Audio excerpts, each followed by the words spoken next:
Why are people watching the show now? I think from what I'm hearing from people is that Little House on the Prairie is a reminder of when things were simpler for us in our lives. On a hot day in 1984, the cast of Little House on the Prairie stood in tears as they watched their world turn into a fireball. This wasn't a Hollywood accident. It was a scorched earth mission ordered by Michael Landon himself. But why burn down TV's most wholesome town? The truth involves a secret diary, a hidden nuclear disaster, and a forbidden history that was never meant to leave the prairie. The day Walnut Grove died. In 1984, the cast of Little House on the Prairie stood together in silence. And for the first time in 9 years, they were not acting.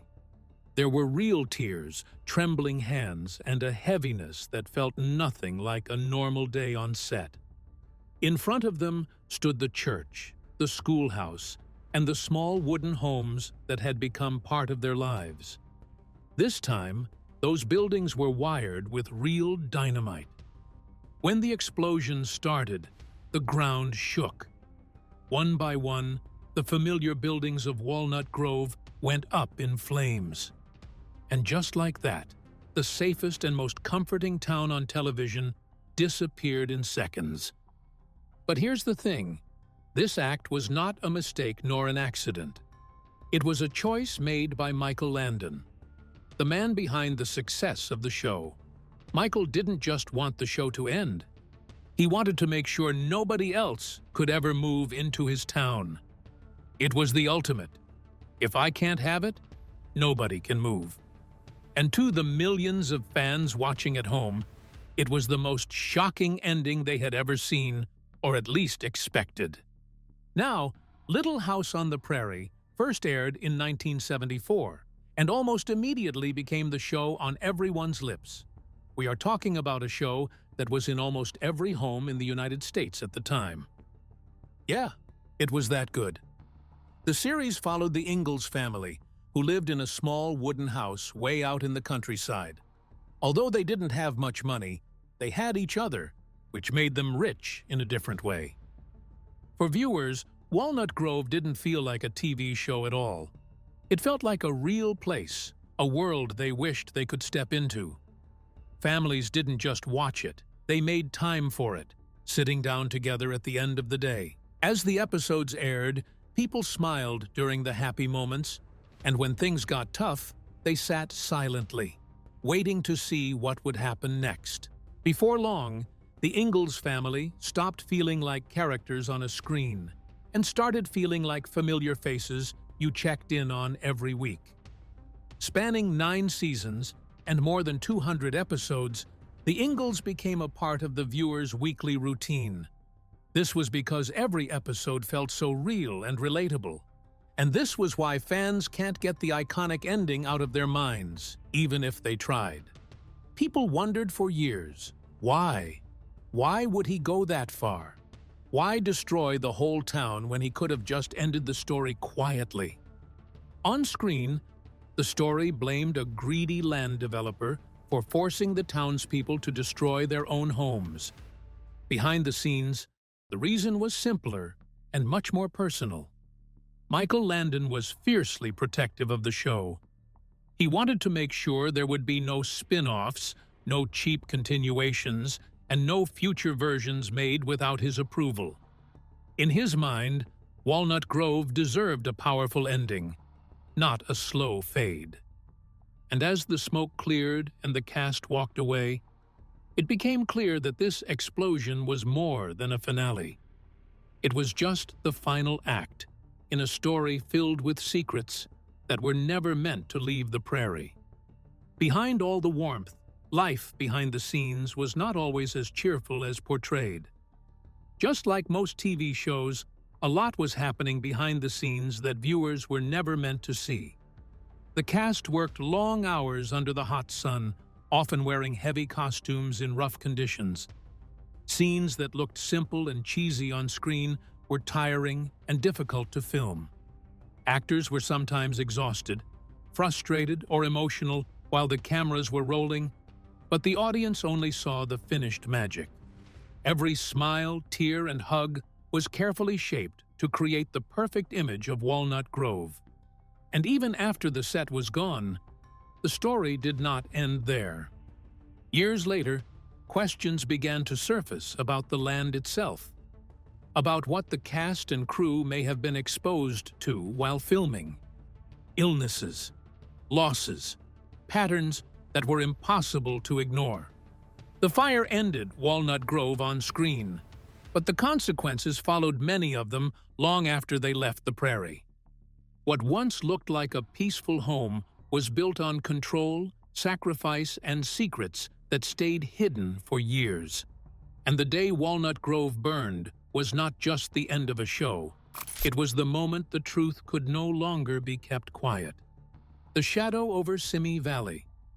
While the world was focused on the fire and the dynamite that wiped Walnut Grove off the map, something far more unsettling was silently unfolding in the background.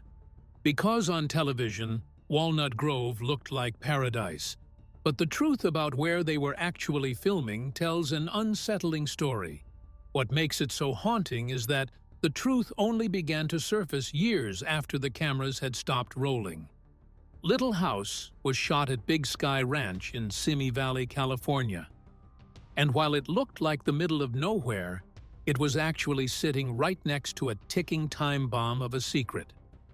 Just a few miles away from where the Ingalls family lived was a place called the Santa Susana Field Laboratory. Back in 1959, long before the show began, this lab suffered a serious accident involving a nuclear reactor. At the time, the public was told very little. However, modern research suggests the surrounding land and air may have been affected in ways nobody fully understood at the time. For the cast and crew, who spent long days breathing in the dust and filming under the hot California sun, this was a reality they only began to piece together much later. The statistics are what make this story so difficult to ignore. Over the years, a high number of people who worked on that specific set faced very serious health battles. Michael Landon was diagnosed with a rare and aggressive illness at just 54 years old. Then there was Victor French, the man who played the beloved Mountain of a Man, Mr. Edwards. He faced a similar, tragic fight shortly after the show.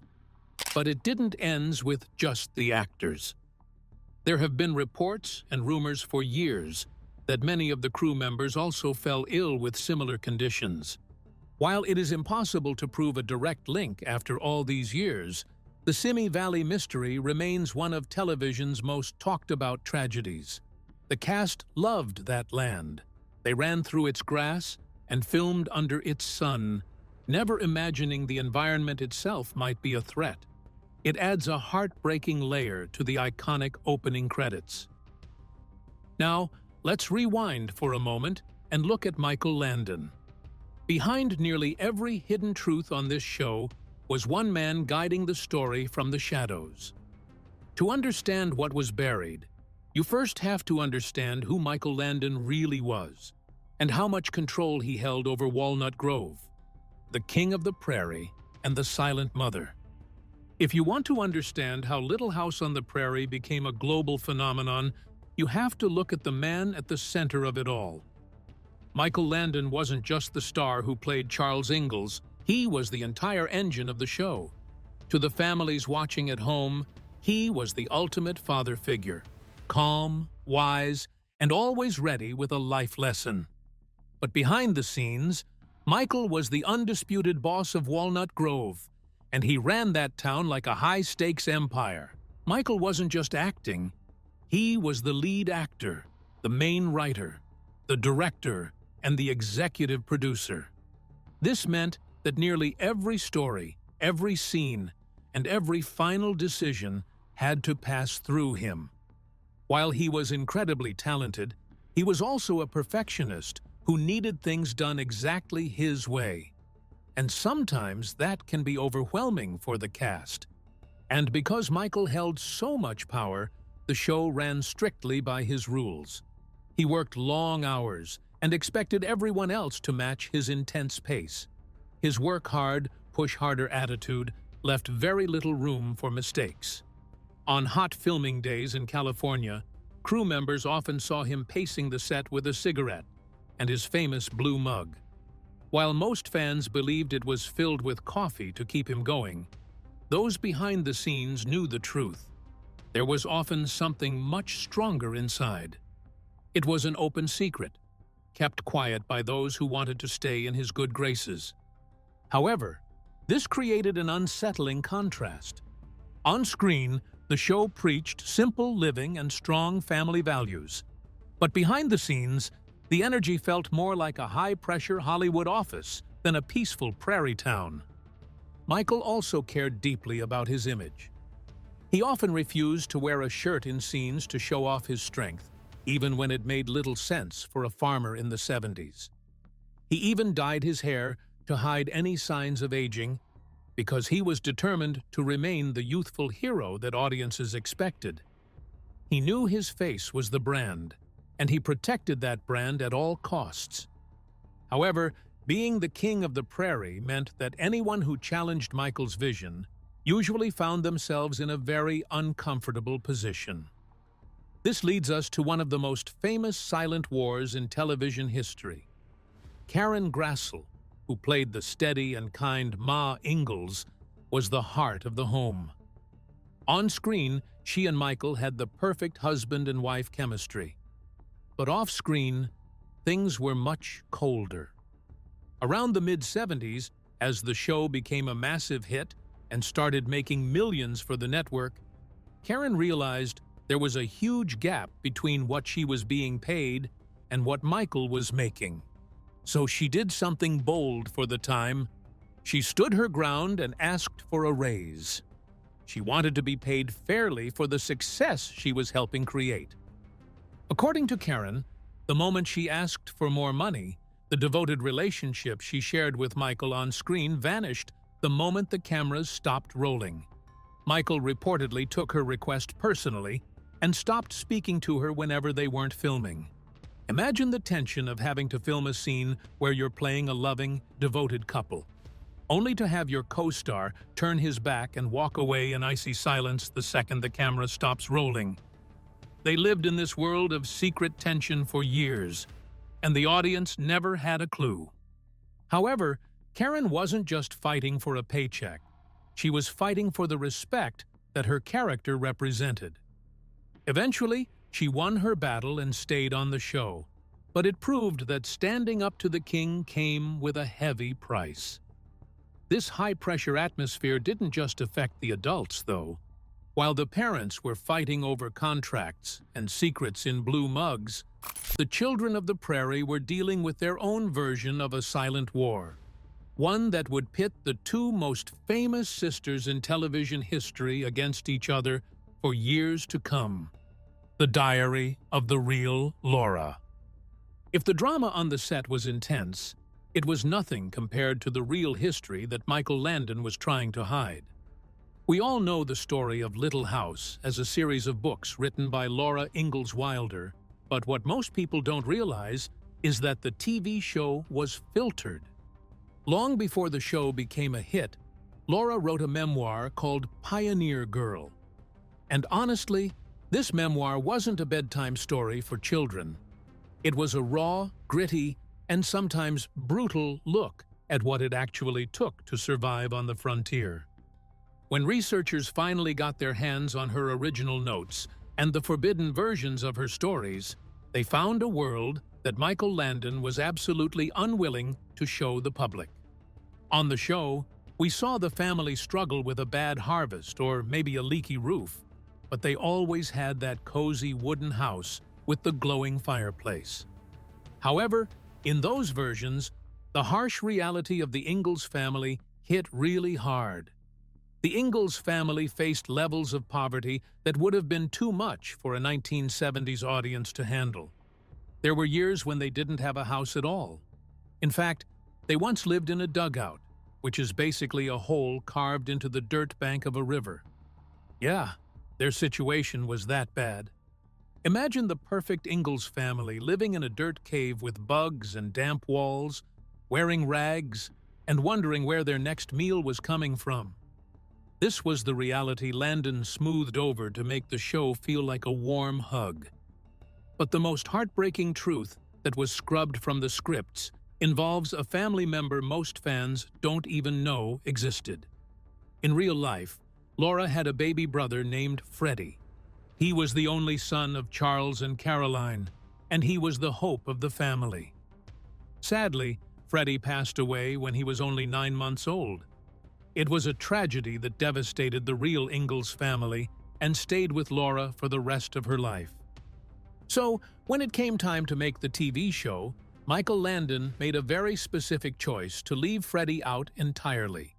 He wanted the show to be uplifting and light. He worried that showing the death of an infant would be too unsettling and might drive viewers away. So, the hidden Freddie became one of the biggest secrets of the Prairie.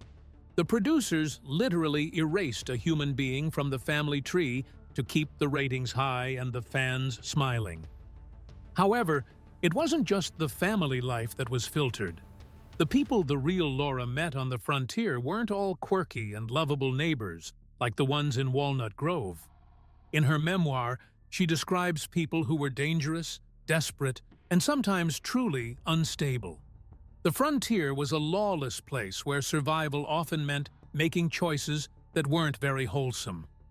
Michael Landon understood that for Little House on the Prairie to succeed, the story had to be filtered. He captured the heart of Laura's life while smoothing over its roughest edges. In doing so, he turned a story of desperate survival into a comforting tale centered on family values. If Little House on the Prairie was already a softened version of the truth, it raises a deeper question: what else was left out? By reshaping real events to fit a television script, the producers created a world that appeared perfect on screen. Behind the scenes, however, the actors were expected to live up to impossible expectations. This pressure caused tension, especially when some of the moments Laura wrote about proved too unsettling to film. In fact, when Michael Landon attempted to bring certain scenes to life, the network nearly stepped in to stop him. You see, back then, networks tended to cancel shows they considered too extreme. It is obvious that if Michael had truly given viewers exactly what was written in the book, the show would have been canceled, which explains why the story was ultimately filtered. But even with all the filtering, you can't keep the darkness out forever. Michael Landon was controlling the narrative, but he couldn't control the fact that his child stars were growing up right in front of the world's eyes. As the little girls in bonnets started becoming young women, the pressure to keep things perfect led to a different kind of tension. A silent war between the two sisters that fans never saw coming. The War of the Sisters and the Bonnet. In the world of Walnut Grove, Mary and Laura Ingalls were the ultimate sisters. They shared a bed, they shared their secrets, and they were always there to pull each other through every heartbreak. To the fans watching at home, their bond was the gold standard for sibling love. But if you stepped behind the cameras, the atmosphere between the two young stars was anything but cozy. In fact, it was one of the best-kept secrets on the set that Melissa Gilbert, who played Laura, and Melissa Sue Anderson, who played Mary, were not exactly best friends. Yes, they worked side by side for 9 years, but their personalities were worlds apart. One would have thought, since they were namesakes, they would be inseparable behind the scene, but that was never the case with the two actors. Melissa Gilbert was outgoing, full of energy, and loved joking around on set. She spent a lot of time with Michael Landon, laughing and goofing off between takes. However, Melissa Sue Anderson was serious, private, and focused on her acting. She preferred to stay alone, often retreating to her dressing room between scenes. Of course, when you put those two worlds together day after day, a silent distance starts to grow. As the girls grew older, that silent distance became more noticeable. Gilbert later admitted she sometimes felt a real coldness from Anderson, while Anderson thought the family atmosphere on set could feel forced. If fans had known that the two famous sisters did not really speak behind the scenes, it would have shattered the illusion of the perfect pioneer family. So they had to act so convincingly that even a simple hug looked heartfelt. Now, when it comes to these two, it was not just about personality differences. Growing up on a long-running show meant competing for attention.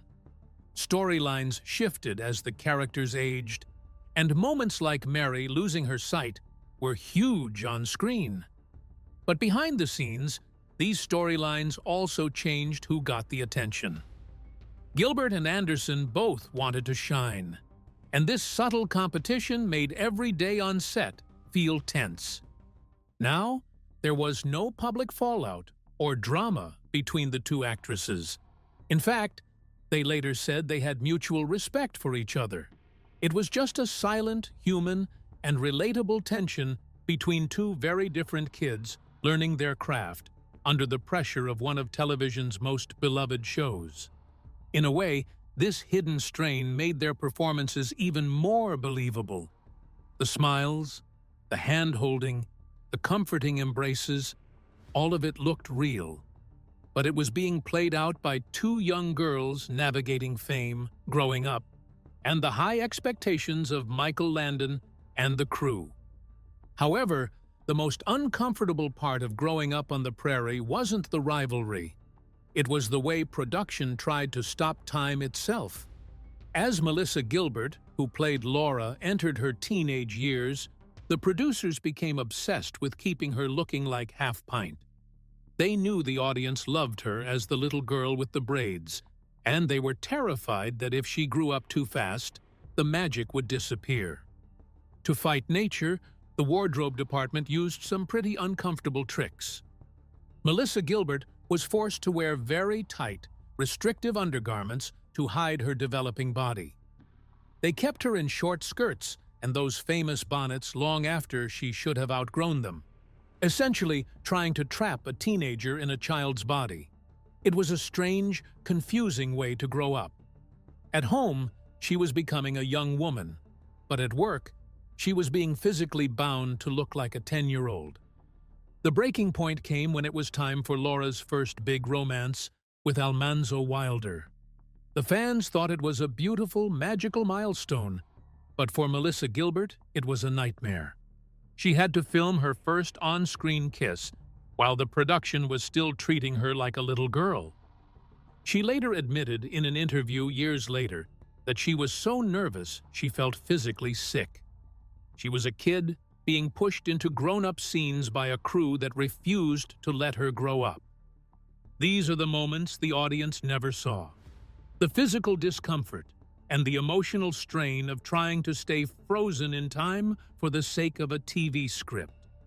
And just as the girls were struggling with their own transitions, the show itself was starting to change. It began drifting away from the usual family value storyline of the early years and moving into a far more serious storyline, something that left parents across the country completely stunned and unsettled. What if the tension between the sisters was only the beginning? Because what came next was far more unsettling.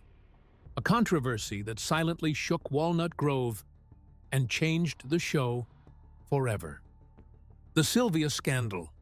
If you ask longtime fans of Little House on the Prairie which episode stuck with them the most, well, apart from the famous unexpected ending, many will mention one name: Sylvia. This two-part story from Season 7 didn't just push the boundaries of family television, it pushed them so far that the show almost didn't feel like the same world anymore. The story followed a young girl named Sylvia, who was being stalked by a mysterious figure wearing a creepy mask. Now, remember, this was the early 80s. Families were used to sitting down with their kids to watch Pa fix a wagon or Laura help a friend. Suddenly, they were watching a storyline involving a predator, a mask, and a level of fear that felt way too real. It turned the wholesome world of Walnut Grove into a place of genuine terror, and parents across the country were absolutely horrified. But the tension wasn't just on the screen. It was even more intense behind the scenes. Michael Landon wanted the fear to look authentic, so he used some pretty controversial methods to get those performances.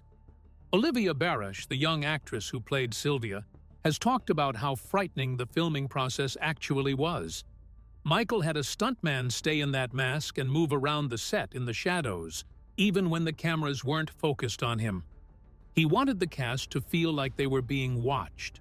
As a result, when you see the fear on those actors' faces, a lot of it wasn't acting. It was a genuine reaction to the atmosphere Michael had created on set. When the episodes finally aired, the backlash was instant. Letters poured into the network from parents who couldn't believe their trusted family show had taken such a disturbing turn. People were asking what Michael Landon was thinking. Why did he, the man who turned Walnut Grove into a symbol of family values, choose to tell such a disturbing story? Well, some claim he wanted to show that even a picture-perfect town could hide danger, which is fair enough. Others think he was testing the limits of storytelling, trying to give the show a sharper, more modern edge. Whatever the reason, the Sylvia episodes became almost forbidden territory. Years later, when the series aired in reruns, these episodes were often skipped because networks decided they were simply too intense for a family audience. Even today, if you search online for the most unsettling episode of the show, the name Sylvia will always come up. Fans remember it as the moment the Prairie lost its simple, happy feel, proving that Walnut Grove wasn't always the haven everyone thought it was. But it somehow showed the immense power Michael Landon had over the narrative. He could make the audience feel safe, or he could make them feel terrified, and he didn't care about the rules of family TV. Despite these revelations, the show's light hasn't faded. Walnut Grove still feels like home to millions of viewers. That is the true power of Little House on the Prairie. Even after we uncover the secrets, the struggles, and the hidden dangers, the story continues to hold a special place in our hearts.